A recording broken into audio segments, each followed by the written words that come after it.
Forecast is something we do each year where we get all the experts from around the world to predict what the future flavours are going to be.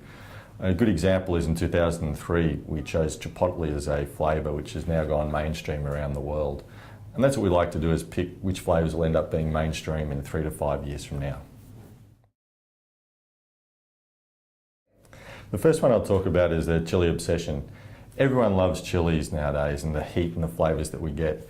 What we're seeing now is a lot more of different chilies, so things like the South American chilies coming through, and the way we actually go about cooking those and preparing the flavours with the South American chilies.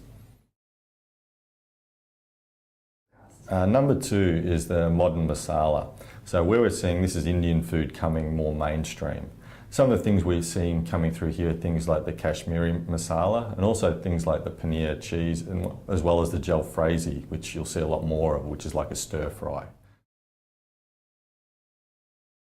Okay, the number 3 is clever compact cooking.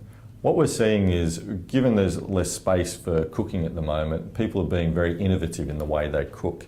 So they're using different ways of cooking. A good example is things like a coffee plunger, or you see at the moment the Thermomix, for example.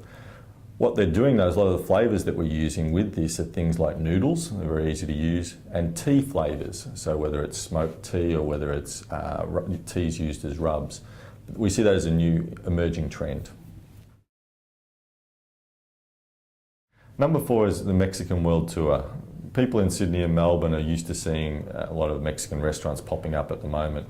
What we're seeing now is a lot more authentic Mexican flavours come through. And a good example of that is the chamoy sauce flavour. We're expecting to see a lot more of the chamoy sauce in the restaurants in the coming years. So last but not least is Charmed by Brazil. This year is the year of the World Cup that's in Brazil. In 2 years' time we've got the Olympics also in Brazil. So we're expecting to see a lot of interest in Brazilian flavours. One in particular that stands out is cassava flour, which, apart from being flour-based, is actually really gluten-free, so that we're seeing that will have a lot of interest over the coming years. This year's Flavour Forecast is an important one for McCormick's because it also coincides with our 125th anniversary.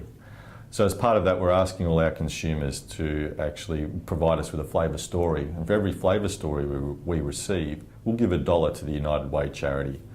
So we're really encouraging consumers to provide us with flavour stories, whether they're photos or recipes, so we can give to United Way.